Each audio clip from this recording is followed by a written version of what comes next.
is different to your first.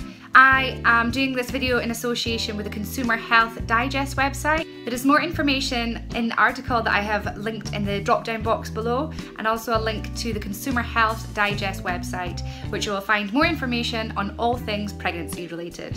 So to let you know a little bit more about myself, I'm Vicky and I am mum to 3 children. I have an 8-year-old boy, I have a 6-year-old boy, and I have a 1-year-old daughter. There's always pros and cons with your second pregnancy. The cons I'll start with first because they're not so good. You tend to be more tired, you don't have the same time to relax as you would have had with your first pregnancy. I know that for sure that I definitely had that problem. There's 21 months difference between my two, and yeah, I find that quite hard to find the time to rest. Not necessarily having a nap, but just the time to put your feet up, enjoy a hot cup of tea. It's not the same the second time round. My other issue I had was with the morning sickness and the heartburn.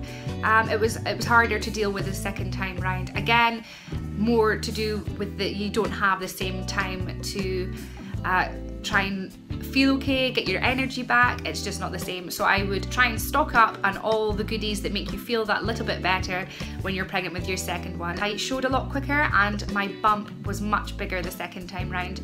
My first child was 10 pounds 2 ounces and my second was 9 pounds 14 ounces. So the second was a smaller baby, but my bump was, if not the same size, then I would say slightly bigger. When I was pregnant with my second child, I found out that I had an underactive thyroid, which they told me was related to the first pregnancy. Now, because I didn't realise I had it the first time, they couldn't help with medication, but because I knew about it the second time round, I had that under control. I had the medication under control and the medical team were aware of it when I went to have the second child delivered. So the second time round, you are medically more prepared. For the pros, the good thing is that you've done this before, you have the experience, you are a mother already, and you know what is going to happen to your body, you know what's going to be coming at the end, so there tends to be no more surprises for you. With your second pregnancy, you tend to be a bit more relaxed. You don't have the same worries that you did the first time round, or if you do, they're not as bad as they were the first time round. You have more time to try and prepare your body, you know what food you need to have nutritionally, any multivitamins, your folic acid, you know what you need to do the second time round.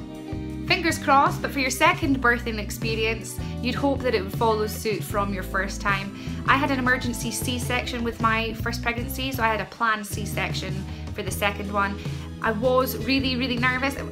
In my first pregnancy, I would have not wanted to choose a C-section, but because I had been through it before, I knew with the second pregnancy that I was going to have a planned C-section, and I had mentally prepared for it. I had a full 9 months to mentally prepare for a planned C-section. You have much more knowledge, you're in tune with your body, you will know when things don't feel right, when things do feel right, you'll know when to take things slowly or how far you can push yourself. So there we have it. That is how my second pregnancy is different to my first. Thank you for watching this video, and if you would like more information, please click the link below, which is the consumerhealthdigest.com website, where you will find all your pregnancy related information.